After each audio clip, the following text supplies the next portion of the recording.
Assalamualaikum warahmatullahi wabarakatuh.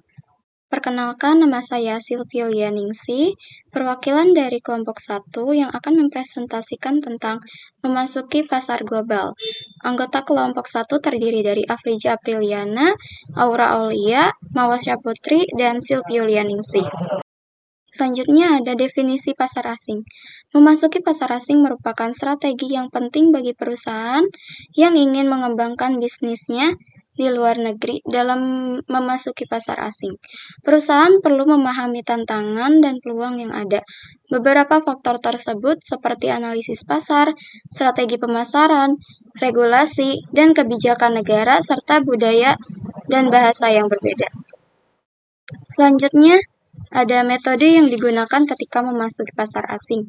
Yang pertama ada exporting, suatu proses pengiriman barang atau jasa dari satu negara ke negara lain untuk digunakan atau dijual. Negara tersebut mengekspor menawarkan beberapa perusahaan. Yang kedua ada lisensi internasional, yaitu cara lain untuk memasuki pasar luar negeri adalah lisensi, di mana sebuah perusahaan yang disebut pemberi lisensi menyewakan hak untuk menggunakan kekayaan intelektualnya, teknologi, metode kerja, paten, hak cipta, nama merek atau merek dagang perusahaan lain yang disebut pemegang lisensi dengan imbalan biaya.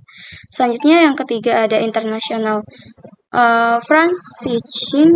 Yang keempat ada kontak manufacturing, yang kelima ada manajemen kontrak, yang keenam ada turnkey project, dan yang ketujuh ada foreign direct investment. Selanjutnya memilih metode antri pasar asing. Yang pertama keuntungan kepemikiran.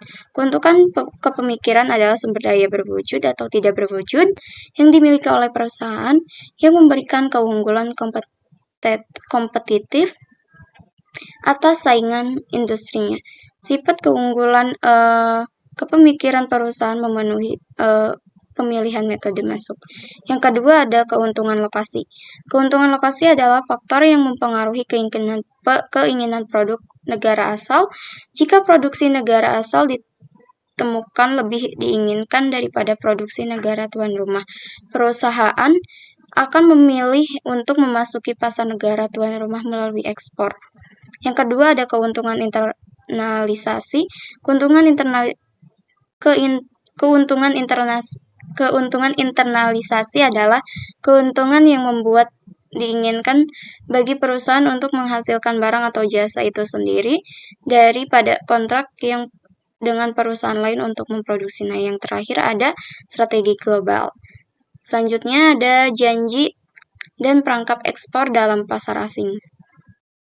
Dalam kegiatan ekspor terdapat beberapa hal yang perlu diperhatikan terkait dengan janji dan perangkap yang mungkin terjadi dalam pasar asing. Berikut adalah beberapa poin yang dapat menjadi pertimbangan. Yang pertama ada janji ekspor, yaitu penting untuk memastikan bahwa janji ini dapat dipenuhi dengan baik agar dapat membangun kepercayaan dengan pembeli di pasar asing.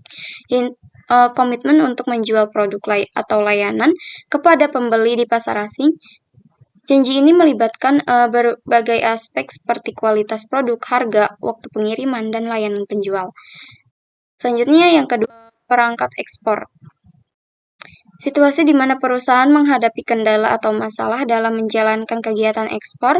Beberapa perangkap ekspor yang mungkin terjadi antara lain yang pertama ada perangkat pembayaran.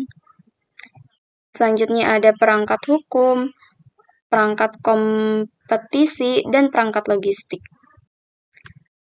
Selanjutnya ada meningkatkan kinerja ekspor. Untuk meningkatkan kinerja ekspor terdapat beberapa strategi yang dapat diterapkan. Berikut ini adalah beberapa cara yang dapat dilakukan. Yang pertama ada simplifikasi prosedur ekspor. Yang kedua ada peningkatan daya saing produk. Yang ketiga ada diversifikasi pasar ekspor. Yang keempat ada peningkatan promosi dan pemasaran. Yang kelima ada peningkatan kualitas dan efisiensi produksi. Yang keenam ada peningkatan akses keuangan. Dan yang terakhir ada kolaborasi dengan pemerintah. Selanjutnya, memasuki pasar internasional. Memasuki pasar internasional merupakan strategi bisnis yang dilakukan oleh perusahaan untuk memperluas jangkauan dan keuntungan mereka dengan menjual produk atau layanan mereka di negara-negara di luar negara asal mereka. Ada beberapa langkah yang dapat diikuti oleh perusahaan untuk memasuki pasar internasional. Yang pertama yaitu riset pasar. Riset pasar dapat dilakukan dengan mempelajari kebiasaan, kebudayaan, preferensi, dan harga di negara target. Selanjutnya, yang kedua yaitu menyesuaikan produk atau layanan. Langkah ini mungkin melibatkan modifikasi desain, packaging, atau bahkan fitur produk. Yang ketiga itu membangun jaringan distribusi. Yang keempat yaitu manajemen logistik, dan yang kelima penyesuaian harga. Selanjutnya, alasan perusahaan melakukan go internasional. Yang pertama, proaktif. Proaktif yaitu merujuk pada dorongan internal untuk mencoba perubahan strategi di mana asalnya dari kepentingan perusahaan di dalam memanfaatkan kompetitif unik atau adanya peluang pasar, yaitu untuk memperoleh manfaat seperti tenaga kerja, pasokan bahan baku, harga tanah yang lebih murah. Yang kedua, ada perusahaan memiliki produk yang unik yang sumber-sumbernya tidak ada di negara lain.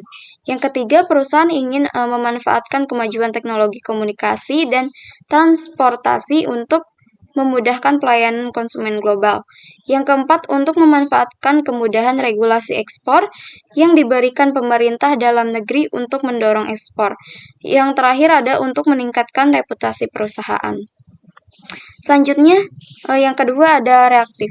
Reaktif menunjukkan bahwa perusahaan bereaksi terhadap tekanan atau ancaman pada pasar dalam negeri maupun luar negeri, serta menyesuaikan secara pasif dengan cara mengubah aktivitas dari waktu ke waktu. Yaitu perusahaan menghadapi ancaman akan kehilangan pasar di kandang sendiri karena adanya perusahaan asing dengan kualitas produk yang lebih baik. Yang kedua, perusahaan mengalami overproduksi sehingga untuk mengatasi kelebihan produk tersebut dipasarkan ke luar negeri. Yang ketiga, untuk mengatasi penurunan penjualan seperti adanya masalah penurunan jumlah produk. Yang keempat, untuk memperpanjang daur hidup produk perusahaan ketika sudah mencapai tahap jenuh di pasar domestik.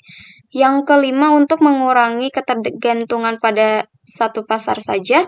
Selanjutnya, untuk menghindari resensi di luar negeri. Yang terakhir, untuk memperkenalkan perusahaan dengan konsumen untuk urgensi lalu lintas komunikasi yang cepat dan efektif dari produsen dan konsumen. Begitu juga sebaliknya yang akan menurunkan biaya distribusi. Selanjutnya, faktor perusahaan memasuki pasar global. Pemasaran global adalah kegiatan pemasaran oleh perusahaan global yang mempunyai bisnis global dengan strategi pemasaran global, pasar global, maupun produk global yang sama standar di berbagai negara. Terdapat berbagai faktor yang menyebabkan perusahaan ditarik memasuki pasar global. Yang pertama, untuk memasuki akses terhadap konsumen baru dengan alasan bahwa ekspansi ke dalam pasar dunia akan memberi potensi untuk meningkatkan pendapatan, laba, dan pertumbuhan jangka panjang dan dapat menjadi perusahaan domestik yang mapan. Selanjutnya, untuk mencapai biaya rendah dan meningkatkan daya saing perusahaan, banyak perusahaan melakukan perluasan usaha karena pasar domestik dan industri mereka sudah terbatas, sehingga dengan demikian pada hakikatnya peningkatan daya saing perusahaan. Untuk yang ketiga, untuk mengfasilitasi kompetensi utamanya, sebuah perusahaan dapat memperluas kompetensi dan kapabilitasnya untuk posisi memperoleh keuntungan kompetitif dalam pasar luar negeri seperti pada pasar domestik. Dan yang terakhir, untuk menyebar atau membagi risiko bisnisnya melalui perluasan pasar yang telah ada. Selanjutnya ada strategi-strategi memasuki pasar global. Yang pertama ada ekspor. Ekspor merupakan perdagangan internasional yang paling tradisional dan sering digunakan oleh berbagai perusahaan. Ekspor sendiri dibedakan Selanjutnya ada strategi-strategi memasuki pasar global. Yang pertama ada ekspor. Ekspor merupakan bentuk perdagangan internasional yang paling tradisional dan sering digunakan oleh berbagai perusahaan. Ekspor sendiri dibedakan menjadi 3, yaitu ekspor langsung, ekspor tidak langsung, dan ekspor bersama. Yang kedua ada lisensi. Memberikan lisensi adalah strategi untuk memasuki pasar negara lain, memungkinkan perusahaan dengan teknologi atau merek kuat untuk meningkatkan laba tanpa investasi besar. Biaya utama hanya untuk penandatanganan perjanjian dan pengawasan sehingga menawarkan pengembalian investasi yang tidak terbatas. Yang ketiga ada usaha patungan. Usaha patungan adalah untuk kemitraan yang lebih luas di pasar global dibandingkan strategi ekspor dan lisensi di mana perusahaan bermitra dengan mitra lokal. Meskipun dapat digunakan sebagai sumber pemasok untuk negara ketiga, hal ini memerlukan pertimbangan matang terutama terkait potensi perselisihan antara mitra yang mungkin bersaing dengan pasar tersebut. Untuk menghindari konflik, pendekatan terhadap pasar negara ketiga perlu dicantumkan dalam perjanjian usaha patungan. Dan yang terakhir ada kepemilikan. Kepemilikan adalah bentuk partisipasi paling efektif dalam strategi memasuki pasar global yang dapat dicapai melalui pendirian perusahaan baru atau akuisisi dengan kepemilikan 100%. Memiliki perusahaan sendiri memerlukan komitmen modal dan manajerial yang besar sehingga menawarkan partisipasi penuh di pasar. Namun membangun perusahaan dari awal memerlukan biaya tinggi dan komitmen waktu yang signifikan. Sebagai alternatif, akuisisi merupakan pendekatan yang lebih cepat dan relatif lebih murah untuk memasuki pasar global. Selanjutnya ada keunggulan strategi memasuki pasar global. Yang pertama ada ekspor, yaitu operasi manufaktur berpusat pada satu tempat, resiko terbatas dan fleksibel. Yang kedua ada lisensi, yaitu tidak memerlukan investasi, resiko minim, mengeksploitasi pasar kecil. Yang ketiga ada usaha patungan, yaitu mengurangi kebutuhan modal dan sumber daya, akses keahlian dan kontrak pasar lokal, dan pembagian resiko. Dan yang keempat ada kepemilikan, terhindar dari biaya masuk dan pembatasan kuota, terjadinya transfer pengalaman, dan yang terakhir menyediakan akses ke teknis manufaktur baru.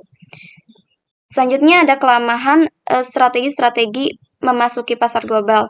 Untuk ekspor yaitu perusahaan tidak cepat tanggap dengan kebutuhan pelanggan, kontrak dengan pasar terbatas. Lisensi yaitu membatasi pengembangan produk di masa depan, dan partisipasi terbatas. Yang ketiga yaitu usaha patungan.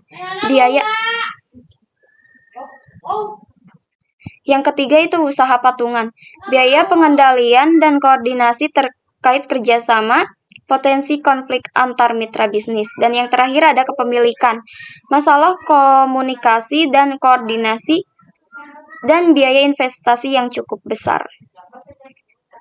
Selanjutnya ada contoh dari perusahaan Mattel. Merupakan perusahaan yang memiliki lisensi untuk produk Barbie, boneka yang telah menjadi inspirasi fashion dan budaya ini terus melakukan ekspansi dan menghasilkan 45 produk konsumen seperti pakaian, dekorasi, rumah, kecantikan, fashion, aksesoris, dan elektronik. Selain Barbie, Mattel juga memiliki lisensi untuk produk kendaraan mainan seperti Hot Wheels, yang banyak dibeli oleh konsumen berbagai usia. Dan yang kedua yaitu ada contoh dari PT Indofood Sukses Makmur Tbk, yaitu contoh perusahaan ekspor tidak langsung.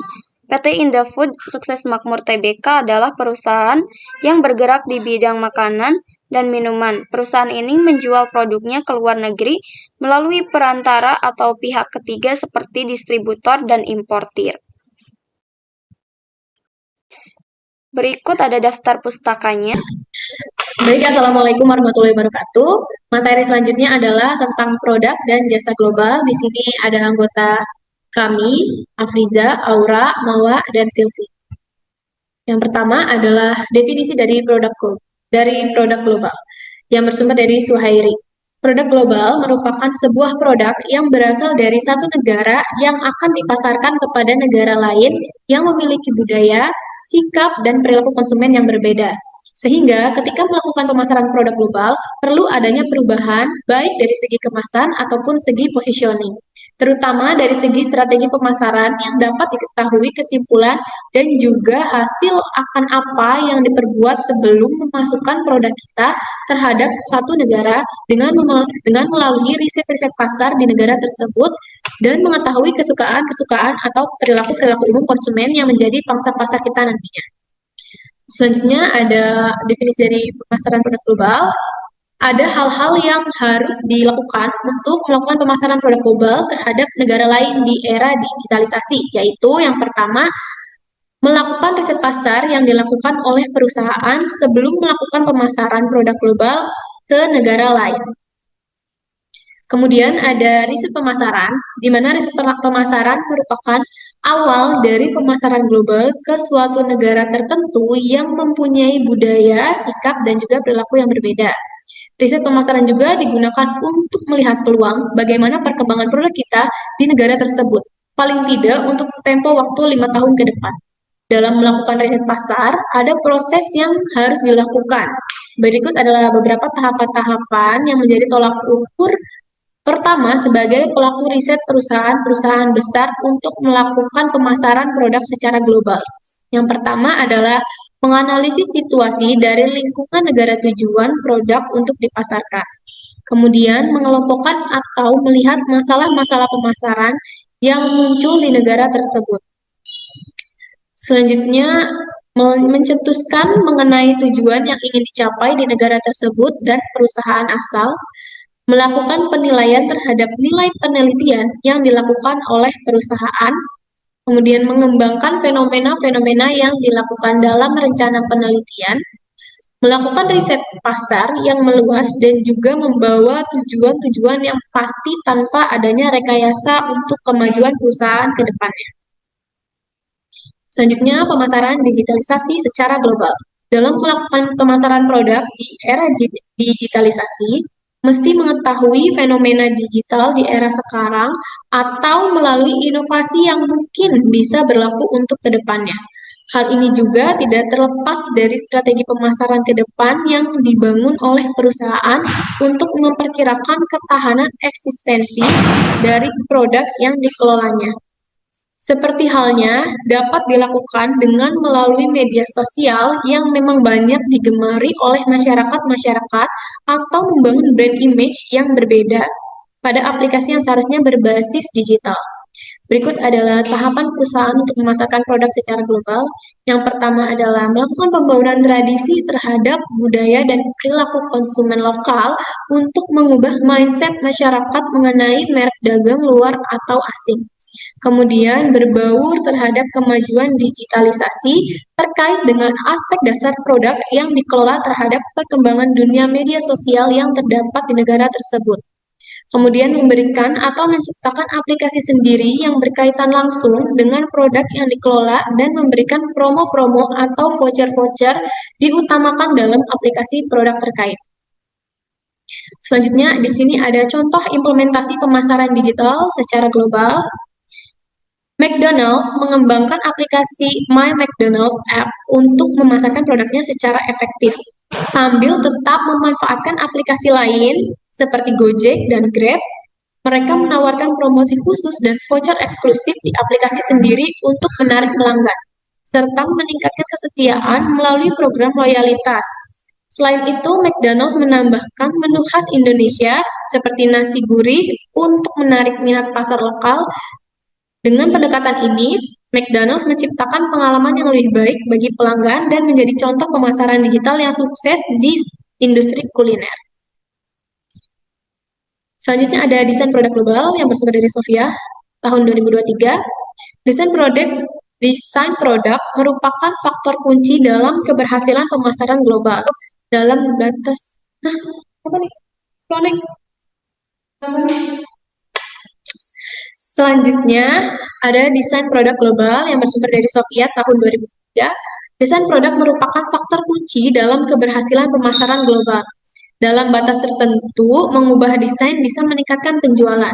Namun, manfaat dari potensi peningkatan penjualan ini harus lebih besar daripada biaya untuk mengubah desain produk dan mengujinya di pasar.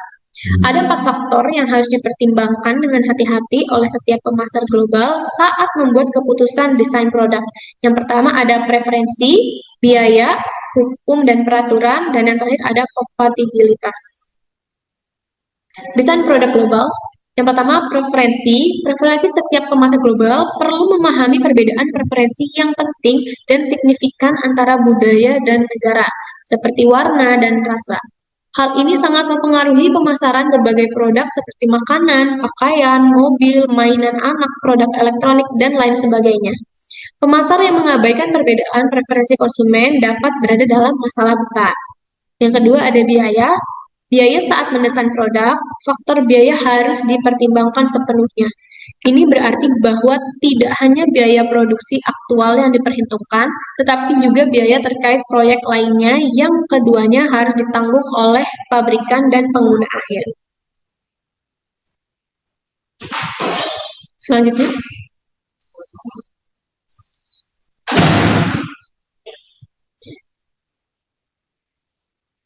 Selanjutnya, desain produk global, yaitu hukum dan peraturan.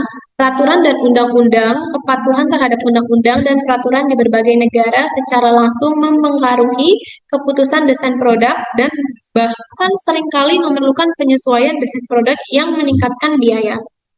Kemudian yang terakhir adalah kompatibilitas. Kompatibilitas isu terakhir dalam desain produk menyangkut kompatibilitas produk dengan lingkungan di mana produk akan digunakan. Misalnya, kurangnya terjemahan panduan pengguna ke dalam beberapa bahasa dapat berdampak negatif terhadap penjualan produk global di negara-negara dengan bahasa ibu yang berbeda. Baik, selanjutnya saya akan membaca materi mengenai strategi pemasaran global. Strategi pemasaran global terpadu atau Integrated Global Marketing Strategy menggunakan kombinasi strategi, standar, dan adaptasi. Ciptakan kampanye pemasaran global yang konsisten dengan pesan inti yang sama, tetapi sesuaikan dengan kebutuhan dan preferensi lokal di setiap negara. Jasa global. Dalam beberapa tahun terakhir, peran sektor jasa semakin meningkat tajam. Internasionalisasi jasa juga mengalami pertumbuhan pesat, baik dalam bentuk jasa profesional, experiential services, maupun jasa yang melekat pada produk fisik. Perdagangan dunia dalam sektor jasa kini mencakup 25% dari nilai total perdagangan global, dengan tingkat pertumbuhan yang lebih besar dibandingkan dengan perdagangan barang. Pemasaran jasa internasional berbeda dengan pemasaran jasa domestik dalam sejumlah hal. Perbedaan tersebut berkaitan dengan jarak, sosiokultural, teknologikal, ekonomi, politik, serta hukum antar pasar domestik dan pasar luar negeri. Faktor pemicu internasionalisasi jasa bisa dikelompokkan menjadi 2 kategori utama, yaitu firm level drivers and industry level yakni firm level drivers and industry level drivers. Tantangan pemasaran jasa internasional. Perusahaan yang berkecimpung dalam ekspor jasa menghadapi masalah-masalah yang sama dengan eksportir barang. Akan tetapi, ada sejumlah masalah tambahan yang mempengaruhi strategi pemasaran jasa internasional. Di antaranya satu, isu-isu penyampaian jasa. Yang kedua, kebutuhan infrastruktur. Yang ketiga, kebutuhan akan kontak langsung. Dan yang keempat adalah proteksi yang lebih besar. Lalu selanjutnya strategi dasar yang pertama, embodying. Dalam strategi ini, perusahaan jasa memasukkan atau mengemas jasa dalam produk fisik. Yang kedua, pemanfaatan teknologi, contohnya itu pemasaran melalui e-commerce.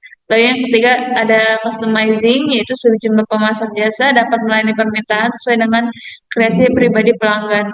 Yang keempat adalah ada makro marketing, di mana menerapkan strategi yang dibahas oleh pemerintah atau kebijakan baik di negara asal maupun di negara tujuan pemasaran. Contoh jasa global yang pertama, jasa reparasi peralatan elektronik. Dalam contoh tersebut, penyedia jasa melakukan sesuatu atas produk fisik milik pelanggan untuk meningkatkan nilai produk tersebut bagi pelanggan. Yang kedua ada jasa akuntansi, di mana jasa yang ditujukan pada aset intangible pelanggan. Lalu ada produk terbaik yang bisa bertahan dalam persaingan. Standar-standar mutunya yaitu satu standar produk dan jasa, yaitu terdiri dari kesesuaian dengan spesifikasi, kesesuaian dengan tujuan dan manfaat. Yang ketiga, tanpa cacat atau zero effects, selalu baik sejak awal. Lalu yang kedua ada standar pelanggan. Contohnya itu kepuasan pelanggan, memenuhi kebutuhan pelanggan, dan juga menyenangkan pelanggan. Ini adalah beberapa sumber dari jurnal dan buku yang kami gunakan untuk materi ini. Assalamualaikum warahmatullahi wabarakatuh. Perkenalkan, nama saya Afriza Afrina Fajri dari kelompok 1. Di sini saya akan mempresentasikan tentang strategis distribusi global. Kelompok saya di sini ada Afriza, saya sendiri, Aura, dan Mawa, dan Silvi. Strategi distribusi global adalah strategi distribusi global yang melibatkan serangkaian organisasi yang saling terkait dan terlibat dalam kegiatan penyaluran hasil produksi berupa barang dan jasa dari produsen ke konsumen guna memenuhi kebutuhan manusia di berbagai negara. Di sini ada selanjutnya di sini ada karakteristik distribusi global. Yang pertama, di sini ada distribusi global memiliki karakteristik khusus yang membedakannya dengan pasar domestik. Karakteristik tersebut yaitu mengenai kompleksitas variabel-variabel yang berpengaruh terhadap pilihan aktivitas internasional. Contohnya, perusahaan global harus melayani setiap pasar negara asing dengan sistem distribusi terdiri karena faktor kunci sukses yang menghasilkan profitabilitas tertentu di satu pasar. Bisa jadi tidak dapat ditransfer ke negara lain. Nah, di sini ada tujuan strategi distribusi global. Yang pertama yaitu meningkatkan akses ke pasar baru dan memperluas jangkauan produk ke wilayah internasional. Dengan memanfaatkan ekspor langsung dan tidak langsung, perusahaan dapat menjangkau konsumen di berbagai negara dengan cara yang efisien dan efektif. Yang kedua yaitu perusahaan dapat mengurangi biaya distribusi dengan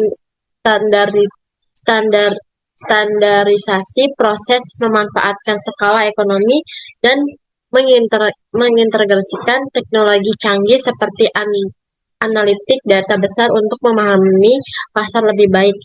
Yang ketiga di sini ada strategi distribusi global membantu perusahaan merencanakan diversifikasi pasar, mengelola risiko geopolitik, dan memastikan kelangsungan bisnis melalui pendekatan yang lebih fleksibel. Yang keempat di sini ada melalui distribusi global, perusahaan dapat meningkatkan citra merek serta dengan menunjukkan kemampuan memenuhi permintaan konsumen di berbagai negara. Selanjutnya di sini ada strategi distribusi internasional. Yang pertama ada strategi distribusi internasional, pengiriman bahan-bahan mentah, produk-produk setengah jadi, dan atau produk-produk jadi di antaranya negara-negara produsen dan negara-negara konsumsi. Strategi ini menggunakan terutama oleh perusahaan-perusahaan tipe internasional yang hanya melakukan ekspor. Yang kedua, di sini ada strategi distribusi luar negeri, panjangnya margin, efisiensi, aktivitas saluran distribusi, dan peran yang dimainkan oleh perusahaan berbeda dari negara dengan negara lain. Yang ketiga, di sini ada strategi distribusi global, sumber-sumber pengadaan, sourcing, persediaan, dan keputusan-keputusan saluran lokal ke dalam sebuah sistem distribusi global yang terkendali. Strategi ini digunakan oleh perusahaan-perusahaan global. Nah, di sini ada dampak melonjakkan transaksi internasional. Yang pertama di sini ada memilih lembaga intervensi yang kompeten, memilih lembaga inspeksi yang diakui oleh otoritas negara tujuan ekspor sangat penting untuk menjamin kualitas produk dan mengurangi risiko non-compliance. Kedua, ada menggunakan jasa perantara yang dapat dipercaya. Jika perusahaan kurang pengalaman dalam hal pengiriman, menggunakan jasa perantara dengan pengalaman di bidang pengirim internasional dapat membantu menjamin kualitas dan efisiensi pengiriman. Yang ketiga di sini ada menggunakan strategi distribusi yang tepat meliputi strategi selektif, strategi ekseklusif, dan strategi intersif. Yang pertama di sini ada strategi selektif, itu menyalurkan produk ke daerah pemasaran tertentu dengan memilih distributor atau pengecer yang tepat. Yang kedua di sini ada strategi eksklusif, menyediakan distributor atau pengecer dengan hak istimewa atau produk yang akan dijualnya, yang cocok untuk produk dengan kualitas tinggi dan harga. Ketiga di sini ada strategi intensif, menetapkan produk pada pengecer, retailer, dan distributor untuk menjangkau lebih banyak pasar. Di sini ada faktor yang mempengaruhi saluran distribusi. Yang pertama adalah pertimbangan pasar, karena pola konsumsi tidak bisa disamaratakan, maka sebelum distribusikan barang perlu memperhatikan keadaan pasar seperti konsumen dalam pasar industri maupun pembeli yang dianggap potensial. Yang kedua, pertimbangan barang, yaitu nilai unit dan berat barang dapat mempengaruhi tarif dan jangka waktu pendistribusian barang. Ketiga, di sini ada pertimbangan perantaranya, yaitu termasuk kegunaan dari perantara yang berfungsi sebagai penyalur, volume penjualan, biaya, dan lain-lainnya.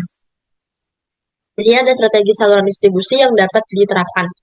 Yang pertama adalah strategi saluran langsung, melibatkan penjualan produk secara langsung dan produsen ke konsumen akhirnya tanpa melalui perantara atau pengecer.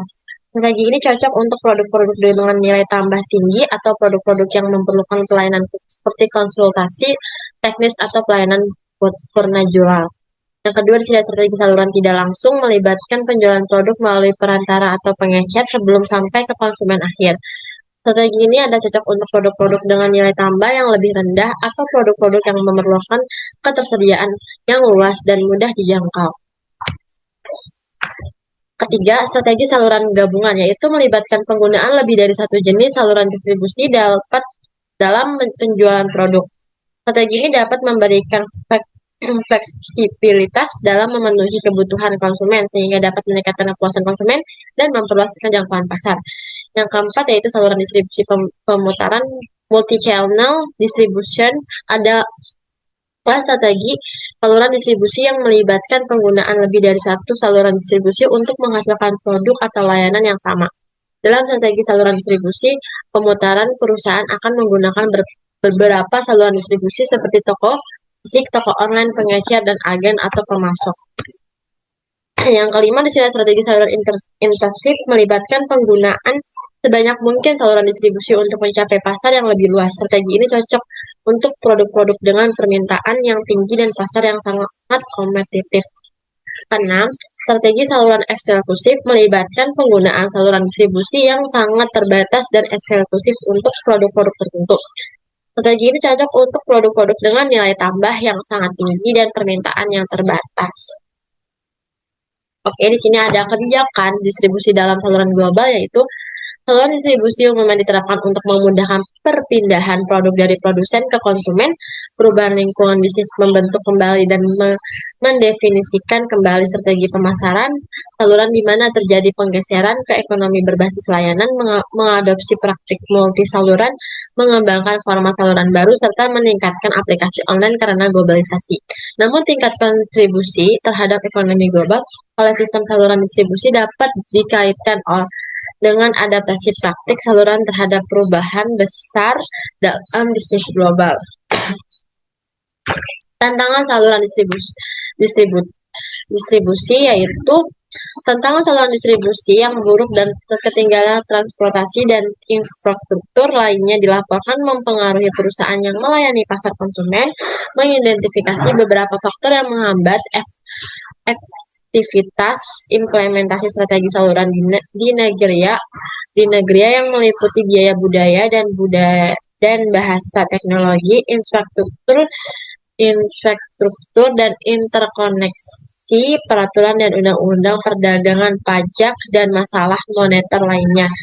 Kurangnya staf profesional, tantangan yang dihadapi oleh perusahaan ketika menerapkan strategi saluran untuk barang-barang konsumen di dalam negeri. Teknologi, infrastruktur, konektivitas, peraturan dan undang-undang perdagangan, pajak, dan masalah moneter lainnya. Kurangnya staf profesional. Di sini ada strategi saluran distribusi yang diterapkan PT Surya Donasin. Strategi saluran distribusi yang dipakai oleh perusahaan PT Surya Donasin menggunakan strategi saluran distribusi intensif. Dalam bentuk saluran distribusi, PT Surya Donasin menggunakan semua bentuk saluran distribusi dari zero level channel sehingga tail level channel produsen, agen, pedagang besar, pengecer, dan pengecer konsumen. Melalui strategi saluran distribusi intensif, PT Surya Donasin menjual produk melalui banyak toko atau agen dengan tujuan untuk memudahkan konsumen dalam mencari produk dan menjual produknya kepada target pasar yang diinginkan. Strategi ini distribusi yang menggunakan sebanyak mungkin saluran distribusi untuk menjangkau pasar yang lebih luas dan meningkatkan ketersediaan produk di pasar. Strategi saluran distribusi ini intensif cocok untuk produk dengan permintaan yang tinggi dalam persaingan pasar yang kuat. Selanjutnya di sini ada strategi saluran distribusi yang diterapkan oleh Samsung. Samsung memiliki visi untuk menjadi digital marketing leader sehingga menerapkan strategi global distribution dengan jangkauan pasar yang luas untuk mendistribusikan produknya. Samsung memperluas jangkauan pasar ke lebih dari 200 negara, meningkatkan efisiensi logistik, memenuhi permintaan konsumen secara tepat waktu, dan memperkuat citra merek secara global. Dengan menggunakan kombinasi saluran distribusi langsung seperti Samsung Expression Stores dan tidak langsung melalui reseller, Samsung dapat memastikan bahwa produk-produknya dapat diakses oleh berbagai segmen pasar di seluruh dunia, sambil menjaga kontrol dan kualitas dan pengalaman pelanggan. Baik, di sini ada daftar pustakanya yang telah dipaparkan oleh kelompok 1 dan dari sumber-sumber tersebut. Sekian presentasi dari kelompok 1, materi 1. Terima kasih. Wassalamualaikum warahmatullahi wabarakatuh.